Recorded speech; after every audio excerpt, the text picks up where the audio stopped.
All right, here's a few things I forgot to go over. All right, this, I mean, obviously you've seen one of these if you ever gone to go get jewelry or size yourself for a ring. This, mosquitoes everywhere. This is to tell, get off of me, skeeters. I'm probably gonna have to spray myself down with some off. It's pretty terrible out here. All right, so I use this to measure the ring size. This is for the ring that I'm making to make sure it is the right size. I mean, this is only 6.5. I've already checked. I use a measuring. I measure the person's knuckle, where the knuckle placement is at, you know, where it starts, where it ends. So, give it just a general idea. 2 marks at the bottom. That would be where the ring I want favorably to be. This is where the knuckle is going to be for the middle knuckle. And then right here would be the top knuckle, well, actually top of the finger.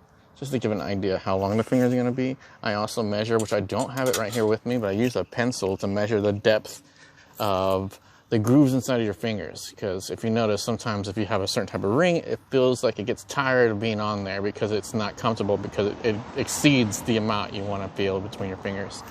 So I'm trying to make this ring as comfortable and as awesome as I can. I mean, I'm not saying it's gonna be awesome because I really don't know what I'm designing. I'm kind of just going with the flow of it, but I do plan on taking this. I'm gonna draw out a yin yang sign here, and I'm going to carbon imprint it on here.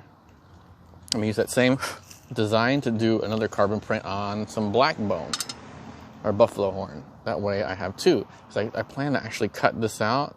So I'm gonna do something cool with this part. Just gotta make sure that it's, you know, the right size right now, because right now it's not good. We have to go back and do another one. So I'm gonna use this, and I also use this to use these here to find the size that fits the best, and drill it out as close as I can so I don't have to be sitting there. So used to not do that. I would take a small drill bit and I would work it out with my Dremel slowly, and then I'll take a drum in there and finally get in there eventually, and then just start smoothing it out to fit that. But that takes so long. This is so much better. Trust me. Let's get this done. I'll flash back in a second when we start getting some work done, okay? Bye. All right, so I had figured it was gonna happen.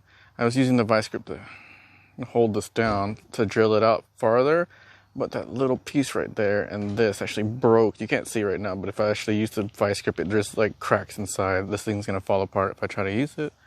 I mean, I can make something for me out of this later, but I'm just gonna save this for myself for later. So I'm gonna go ahead and cut out another piece of core, and hopefully this one's gonna be better. That way I can actually just drill out the right size, since I got the wrong one last time, and hopefully it should be all right. So let's go ahead and do that. All right. If you can see right here, just got done carving out this circle. I have it, let me see if I can get it to focus in. Sorry about the crappy.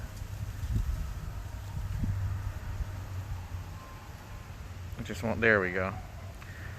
Basically all I did was outline as best as I could a yin yang symbol, and I shaved down the bone to get an exact circle. I don't have to worry about the actual middle yet, because that is going to happen in a little bit. I'm going to cut it. I'm only going to use the white side, and I'm going to make the other side out of the ring. The original ring didn't work out, so I had to make a new one. I've been whittling out this one a little bit at a time because I don't want to overdo it. I mean, I'm not sure if you can really see too well. Let's see if I can get it in there. I kind of have like little light grooves marked in pencil on there to give a general outline. You might not be able to see it, but I'm just going to work from there and trying to create something. I hate planning things out, because when I plan things out, it never comes out the way I want it to, but when I just go with it, it usually comes out with, you know, pretty good results. But I'm hoping to finish this mostly today. As you can see, I have like my whole shebang set up. I finally got this. I don't want to keep it in the lights in case. I got that UV resin. There's also a UV flashlight. It's pretty bright. Let's see if you can see. Yeah, it's pretty bright. So, clear tape for making a mold if I need to. I have a buffing kit over there, as well as sanding drums.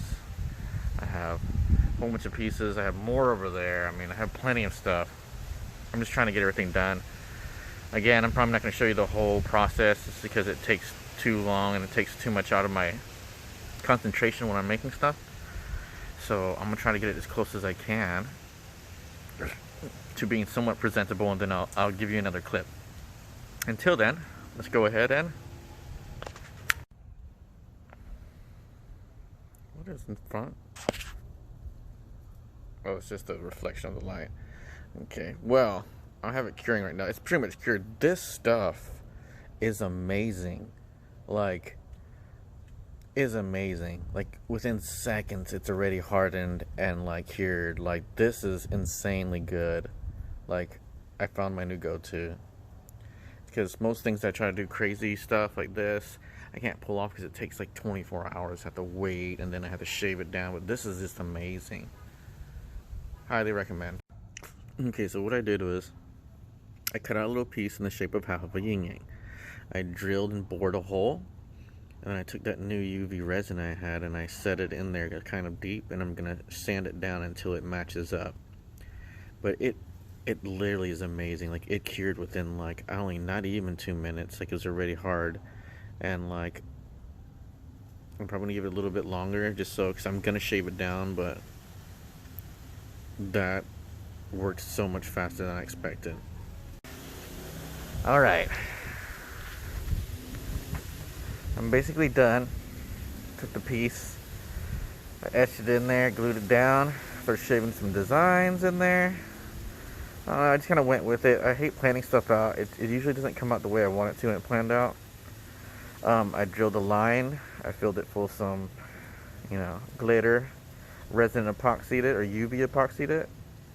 Went back over it, and then grinded it down to flush.